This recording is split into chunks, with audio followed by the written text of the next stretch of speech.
Le Talmud, là vous n'aurez pas.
Alors, Pessarim 105.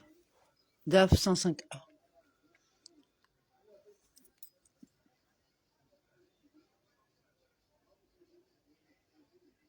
Ouais, c'est ça.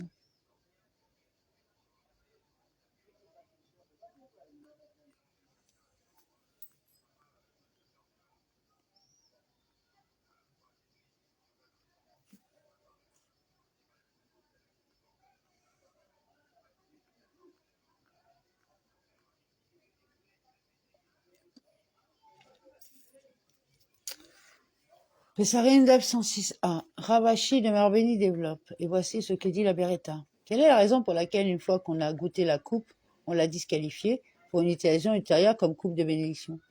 C'est parce qu'une coupe de bénédiction nécessite une mesure minimale spécifique. Une fois qu'on a goûté, il ne reste plus assez de vin dans la coupe. La disqualification n'est pas due à l'acte de dégustation lui-même. S'il reste suffisamment de vin dans la coupe après en avoir bu une gorgée, on peut l'utiliser à nouveau comme coupe de bénédiction. Cette décision n'est pas conforme à l'opinion de certains sages, qui soutiennent que boire une gorgée dans la coupe constitue en soi une disqualification inhérente. La Guimara raconte que Rabbi Yaakov de Bar Idi de Marbeni était particulier à l'égard d'une cruche tachée, c'est-à-dire qu'il ne récitait pas le kiddush ou l'alvala avec une cruche dans laquelle quelqu'un avait déjà bu une gorgée. Rabbi Idi Bar Shesha de Marbeni était particulier en ce qui concerne une tasse tachée. Marba Rav Ashi de Marbeni était particulier même en ce qui concerne un tonneau taché et ne prenait du vin pour le kiddush que dans un tonneau non ouvert auparavant. Les sages ont enseigné dans une Beretta à propos du verset. Souvenez-vous du jour de Shabbat pour le sanctifier. Exode 27. Souvenez-vous en retour du vin à travers la récitation du Kiddush. J'ai seulement déduit qu'il existe une mitzvah de réciter le Kiddush pendant la journée, car le verset fait référence au jour du Shabbat. D'où puis-je déduire qu'il faut aussi réciter le Kiddush la nuit? Le verset déclare: souvenez-vous du jour du Shabbat pour le sanctifier. Ce qui indique qu'il faut également se souvenir du Shabbat dès qu'il est sanctifié. La Guémara s'étonne de cette dernière question. D'où vient-il qu'il faille réciter le Kiddush la nuit? Est-ce là la question appropriée? Au contraire, la mitzvah essentielle du Kiddush est de sanctifier le jour la nuit, comme il faut sanctifier le début de la journée, c'est-à-dire le vendredi soir. Il n'y a aucune raison de sanctifier le Shabbat au milieu de la journée, c'est-à-dire le matin. Et de plus, la suite de Beretta dit: d'où vient l'obligation du Kiddush la nuit? Le verset déclare: souvenez-vous du jour du Shabbat. Le Tana cherche une source pour le Kiddush la nuit, et pourtant il cite un verset qui fait référence au jour. La Guémara répond que c'est ce que dit le Tana. Souvenez-vous du jour de Shabbat pour le sanctifier. Est une mitzvah de s'en souvenir autour du vin lorsqu'il commence. J'en ai seulement dérivé l'obligation de réciter le Kiddush le soir. D'où je puis déduire qu'il faut aussi réciter le Kiddush pendant la journée. Le verset déclare: souvenez-vous du jour du Shabbat. L'accent mis sur le mot jour indique qu'il faut réciter à nouveau le Kiddush pendant la journée. La Guémara demande pendant la journée quand on ne récite pas le même Kiddush que la nuit. Quelle bénédiction récite-t-on? Rabbi Yehuda de Marbeni a dit: avant le repas, on apporte une coupe de vin et on récite simplement la bénédiction habituelle sur le vin, qui crée le fruit de la vigne. La Guémara raconte que Rav Ashi de Marbeni est venu par hasard dans la ville de Méosa. Les sages de Méosa lui dirent le jour du Shabbat: le maître nous récitera-t-il le grand kiddush? Et aussitôt ils lui apportèrent une coupe de vin. Rav Ashi de Marbeni n'était pas sûr de ce qu'il entendait par le terme grand kiddush et se demandait si les habitants de Méosa incluaient d'autres sujets dans leur kiddush. Il pensa: quel est ce grand kiddush auquel ils font référence? Il se dit: puisque pour toutes les bénédictions qui nécessitent une coupe de vin, on récite d'abord la bénédiction qui crée le fruit de la vigne. Je commencerai par cette bénédiction. Il récita qui crée le fruit de la vigne et l'allongea pour voir s'il attendait une bénédiction supplémentaire. Il vit un ancien penché sur sa coupe et buvait. Il comprit que c'était la fin du grand kiddush. Il a lu le verset suivant sur lui-même. Le sage, ses yeux sont dans sa tête. Ecclésiaste 2, 14. Car il était suffisamment alerte pour discerner les attentes des habitants du lieu. Comme indiqué ci-dessus, les fils de Rabbi Iya de Marbeni disent: celui qui n'a pas récité l'Alvala à la fin du Shabbat peut réciter l'Alvala à tout moment de la semaine. La Guémara demande: et jusqu'à combien de jours de cette semaine peut-on encore réciter l'Alvala? Rabbi Zerah de Marbeni a dit: jusqu'au 4e jour de la semaine, le mercredi, après quoi il n'est plus considéré comme la même semaine que le Shabbat précédent. C'est comme cette décision de la Lara énoncée lorsque Rabbi Zerah de Marbeni s'est assis devant Rav Ashi de Marbeni. Et certains disent que c'est Ravasi de Morbini qui s'est assis devant Rabbi Yohanan de Morbini.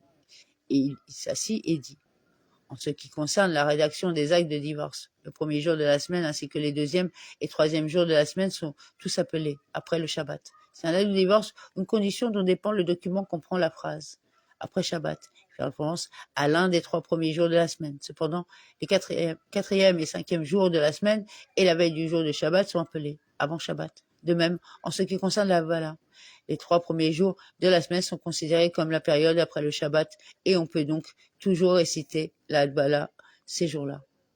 Rabbi Yaakov Baredi de Morbini a dit, cependant, celui qui récite la Hadbala pendant cette période ne peut pas réciter la bénédiction sur le feu. Cette bénédiction ne peut être récitée qu'à la fin du Shabbat, au moment où le feu a été initialement créé. Rabbi Beruna de Morbini a dit que Rav a dit, celui qui se lave les mains ne doit pas réciter le kiddush après s'être lavé, car cela constituerait une interruption entre le lavage et le repas. Il devra se laver à nouveau. Au lieu de cela, il devrait entendre le kiddush de quelqu'un d'autre. Rav Yisrak bar Shmuel bar Martha de mémoire leur dit. Peu de temps s'est écoulé depuis la mort du Rav, et nous avons déjà oublié ses décisions à l'Arik. Plusieurs fois, je me suis tenu devant Rav, et j'ai vu que parfois, il préférait le pain et qu'il récitait le kiddush plutôt que le pain. À ces occasions, Rav se lavait les mains, récitait le kiddush sur le pain et le mangeait. À d'autres moments, il préférait le vin et récitait le kiddush plutôt que le vin. Cela montre que le kiddush n'est pas considéré comme une interruption entre le lavage des mains et la consommation du pain. Ravuna de Morbini a dit que Rav a dit, celui qui a goûté un aliment le soir de Shabbat ne peut plus réciter le kiddush ce soir-là, car il doit réciter le kiddush avant de manger. Au lieu de cela, il récite le kiddush la veille du repas. Ravana bar Inanna de Morbini a soulevé un dilemme devant Ravuna de Morbini. Si l'on goûte de la nourriture à la fin du Shabbat avant de réciter l'Halvala, quelle est la lara quant à savoir s'il peut réciter l'Halvala? Il lui dit, je dis que celui qui a goûté de la nourriture peut encore réciter l'Halvala. Et Ravashi de Morbini a dit, celui qui a goûté de la nourriture ne peut pas réciter l'Halvala. Daf 106b. La Gemara raconte que Rav Yimeya bar Rabba de Morbini est venu par hasard chez Ravasi de Morbini. Il a oublié de goûter la nourriture après Shabbat avant l'Halvala. Ils lui donnèrent une tasse et récita l'Halvala. Plus tard, la femme de Ravashi de Morbini dit à son mari, mais mon maître n'agit pas de cette façon, à votre avis. Celui qui mange avant l'Halvala ne récite pas l'Halvala. Il lui dit, quitte Rav Yimeya bar Rabba de Morbini. Il soutient conformément à l'opinion de son rabbin. Rav Yimeya bar Rabba de Morbini était un élève de Rav, qui a statué que même celui qui a mangé peut réciter l'Halvala. Rav Yosef de Morbini a dit que Shmuel de Morbini a dit, celui qui a goûté de la nourriture avant le kiddush ne peut pas réciter le kiddush, et celui qui a goûté la nourriture avant l'Halvala ne peut pas réciter l'Halvala. Et Rabba de Morbini a dit que Rav Naman de Morbini a dit que Shmuel de Morbini a dit, celui qui a goûté peut néanmoins réciter le kiddush, et celui qui a goûté peut également réciter l'Halvala. Rabba de Morbini a dit la lara est que celui qui a goûté de la nourriture avant le kiddush peut réciter le kiddush, et celui qui a goûté de la nourriture avant l'Halvala peut réciter l'Halvala. Et celui qui n'a pas récité le kiddush la veille de Shabbat, la nuit, peut réciter le kiddush à tout moment de la journée jusqu'à la fin du Shabbat. De même, celui qui n'a pas récité l'Halvala à la fin du Shabbat peut réciter l'Halvala à tout moment de la semaine entière, c'est-à-dire pendant les 3 premiers jours de la semaine, la période appelée après le Shabbat. Amemar de Morbini a commencé cet enseignement de Rava dans Morbini dans cette formulation modifiée. Rava de Morbini a dit, la halara est que celui qui a goûté de la nourriture avant le kiddush peut réciter le kiddush, et celui qui a goûté de la nourriture avant l'Halvala peut réciter l'Halvala, et celui qui n'a pas récité le kiddush la veille de Shabbat, la nuit, peut réciter le kiddush à tout moment de la journée. Celui qui n'a pas récité l'Halvala à la fin du Shabbat peut réciter l'Halvala à tout moment de la journée du dimanche, mais pas plus tard. Daf 107a. La Gemara raconte que Mar Yanouka de Morbini, le jeune Mar de Morbini, et Mar Kashisha de Morbini, l'aîné Mar de Morbini, tous deux fils de Rav Ishda de Morbini, dirent à Ravashi de Morbini. Un jour, Amémar de Morbini est venu chez nous, et nous n'avions pas de vin pour l'Halvala. Nous lui avons apporté de la bière, et il n'a pas récité l'Halvala. Il a passé la nuit à jeûner, car il est interdit de manger avant l'Halvala. Le lendemain, nous nous sommes exercés et lui avons apporté du vin. Il a récité l'Halvala et dégusté de la nourriture. L'année suivante, il est de nouveau venu chez nous. Encore une fois, nous n'avions pas de vin et nous lui apportâmes de la bière. Il dit, si c'est le cas, s'il est si difficile d'obtenir du vin chez vous, la bière et le vin de la province. Il a récité l'Halvala autour de la bière et a goûté à la nourriture. La Guémara note que l'on peut apprendre de la conduite d'un mémar de Méorbeni 3 à la rote. Apprenez-en que celui qui récite l'Advala pendant le service de prière doit réciter à nouveau l'Advala sur une tasse. Comme un mémar de Méorbeni avait vraisemblablement récité le paragraphe de l'Advala dans sa prière de l'Amida. Et apprenez-en qu'il est interdit à une personne de manger avant de réciter l'Advala. Et apprenez-en que celui qui n'a pas récité l'Advala à la fin du Shabbat peut réciter l'Advala à tout moment de la semaine entière, c'est-à-dire pendant les 3 premiers jours de la semaine. Dans l'histoire ci-dessus, un mémar de Méorbeni a réfuté de réciter l'Advala autour d'une bière. La Guémara aborde cette question plus en détail. Rav Huna de Méorbeni a soulevé un dilemme devant Rav Hijda de Méorbeni. Quelle est la lara quant à savoir s'il est permis de réciter le kidouche avec de la bière aux dates? Il dit, maintenant, sinon, ce qui concerne la bière d'orge, la bière de figue et la bière produite à partir de baies. J'ai soulevé un dilemme devant Rav, quant à savoir si elles peuvent ou non être utilisées pour le kidouche. Et Rav avait déjà soulevé ce dilemme devant Rabbi Iya de Méorbeni. Et Rabbi Iya de Méorbeni avait demandé à Rabbi Yehuda Nassi de Méorbeni. Il n'a pas résolu la question pour lui, car il n'a pas pu trouver une source qui le permette déclarement est-il nécessaire de dire que la bière aux dates, qui est inférieure à ces autres types de bières, ne peut-il pas être utilisé pour le kidouche? Ceux qui ont entendu cette réponse ont compris qu'il s'agit d'un kidouche qu'on ne peut pas réciter dessus, mais qu'on peut réciter l'Alvala sur de la bière aux dates. Rav Hijda de Méorbeni leur dit que Rav avait dit ce qui suit. De même qu'on ne peut pas réciter le kidouche sur de la bière aux dates. De même, on ne peut pas réciter l'Alvala dessus. Il a également été déclaré que Rav Ta'alifa bar Avimi de Méorbeni a déclaré que Shmuel de Méorbeni a dit. Tout comme on ne peut pas réciter le kidouche sur de la bière aux dates. De même, on ne peut pas réciter l'Alvala dessus. La Guémara raconte que Lévi de Méorbeni a envoyé à Rabbi Yehuda Nassi de Méorbeni une bière de 13 trempages. C'est-à-dire que 13 lots de dattes avaient été trempées dans l'eau jusqu'à ce qu'elles aient complètement absorbé le goût des dattes. Cette bière a été considérée comme de haute qualité. Rabbi Yehuda Nassi de Méorbeni l'a goûtée et c'était particulièrement agréable. Il dit, une bière comme celle-ci est bonne pour réciter le kidouche et pour dire dessus tous les chants et louanges du monde, car elle est aussi bonne que le vin. La nuit, cela perturbait sa digestion et lui causait des douleurs. Il a dit, cela fait mal d'un côté et apaise de l'autre. Concernant l'inconfort provoqué par la bière, la Guémara cite des déclarations connexes d'Amoraïm. Rav Yosef de Méorbeni a dit, je ferai un vœu en public, qui ne peut être annulé, que je ne boirai pas de bière en raison de ses effets négatifs, malgré le fait que la bière était une boisson populaire en Babylonie. Rav de Méorbeni a déclaré, je préfère boire de l'eau utilisée pour tremper le lin, et je ne boirai pas de bière. Et Rav de Méorbeni a dit, celui qui récite le kidouche avec de la bière, sa boisson habituelle devrait être la bière. En d'autres termes, la punition appropriée pour celui qui récite le kidouche avec de la bière, la boisson des pauvres en Babylonie, et qu'il devienne lui-même pauvre et doive boire de la bière régulièrement. La Guémara raconte que Rav a été retrouvé par Rav Huna de Méorbeni en train de réciter du kidouche autour de la bière. Il lui dit, Abba de Méorbeni, le prénom du Rav, a commencé à acquérir des pièces avec de la bière. Depuis que Rav a récemment commencé à vendre de la bière, celle-ci est devenue sa boisson préférée, au point qu'il l'utilise pour le kidouche. Les sages ont enseigné, on ne peut réciter le kidouche qu'avec du vin. On ne peut réciter des bénédictions qu'avec du vin. La Guémara exprime sa surprise. Est-ce à dire qu'on ne dit pas la bénédiction par la parole de qui toutes choses chez Akol ont été créées autour de la bière et de l'eau? Abéi a dit de Méorbeni. Voici ce que dit la Beretta. On dit seulement apporter une coupe de bénédiction pour réciter la bénédiction de la grâce après le repas, autour du vin. Les rabbins enseignaient dans une Beretta, on ne peut pas réciter le kidouche avec de la bière. Au nom de Rabbi Elazar de Méorbeni, fils de Rabbi Shimon de Méorbeni, on dit qu'on peut réciter le kidouche avec de la bière. En ce qui concerne la lara selon laquelle celui qui récite le kidouche doit boire dans la coupe, la Guémara déclare que l'on accomplit la misva du kidouche en goûtant n'importe quelle quantité de vin. Le rabbin Yosei de Méorbeni, fils de Yehuda de Méorbeni, dit qu'il faut boire au moins une gorgée d'effronterie. Rav Huna de Méorbeni a dit que Rav a dit. Et Rav Gidel de Méorbeni de la ville de Neresh enseigne également. Celui qui récite le kidouche et goûte un effronté a rempli son obligation. Et sinon, il n'a pas rempli son obligation. Rav Naman bar Israël de Méorbeni a dit, j'en suis Oumi de Méorbeni, mais plutôt le nom de simple Gidoul, sans aucun surnom d'identification. La Guémara demande, quelle est la différence pratique dans le nom de Rav Gidel de Méorbeni? La Guémara répond, pour soulever une contradiction entre l'un de ses arrêts et un autre de ses arrêts, puisqu'il n'est pas clair exactement. Excusez-nous, problème de connexion.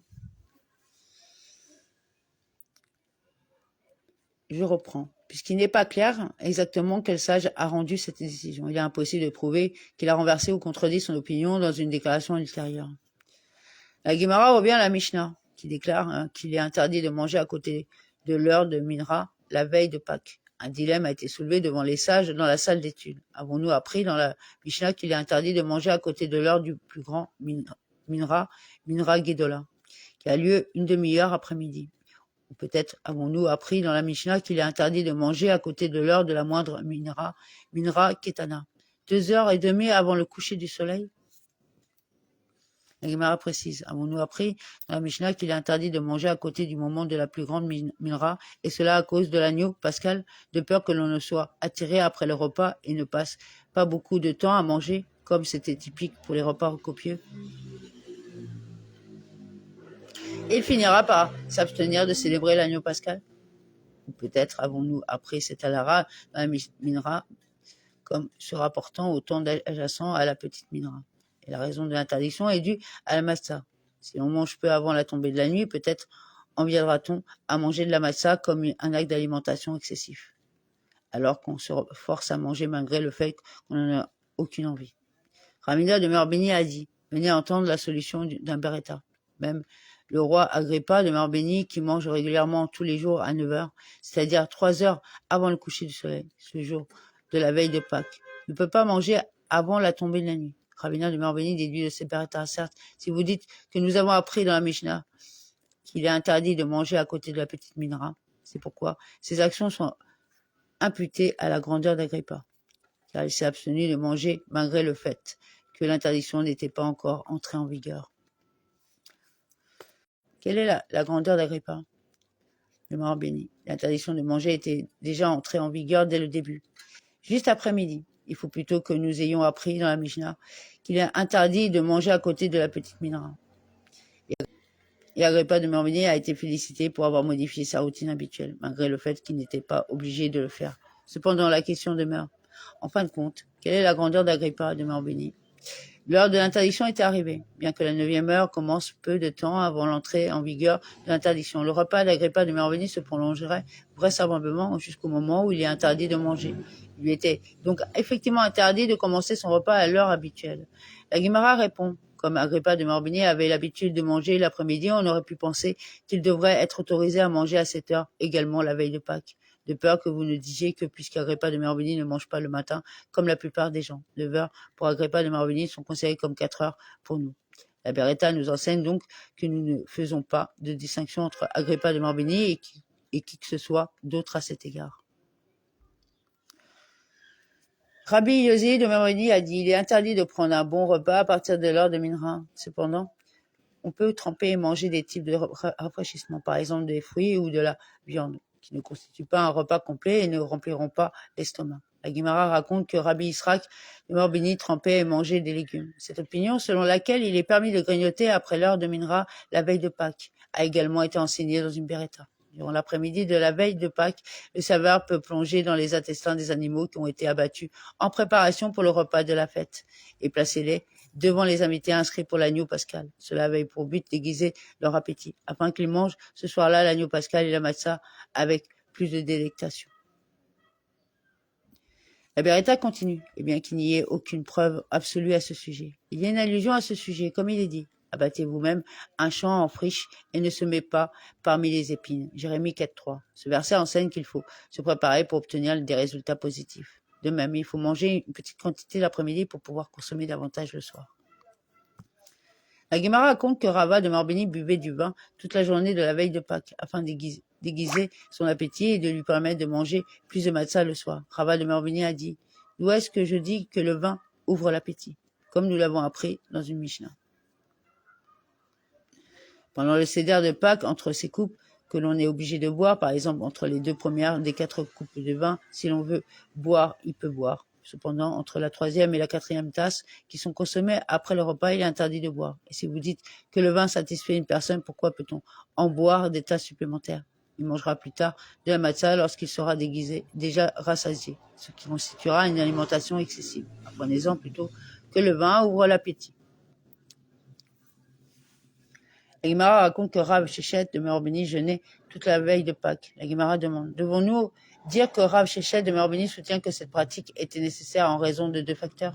Premièrement, parce que la Mishnah déclare qu'il est interdit de manger à côté de la période de Minra. Nous avons appris cette règle concernant la période de temps adjacente à la plus grande Minra. Et la raison de l'interdiction est due à l'agneau pascal, de peur que quelqu'un ne soit attiré après le repas et venir à s'abstenir d'accomplir le sacrifice de l'agneau pascal.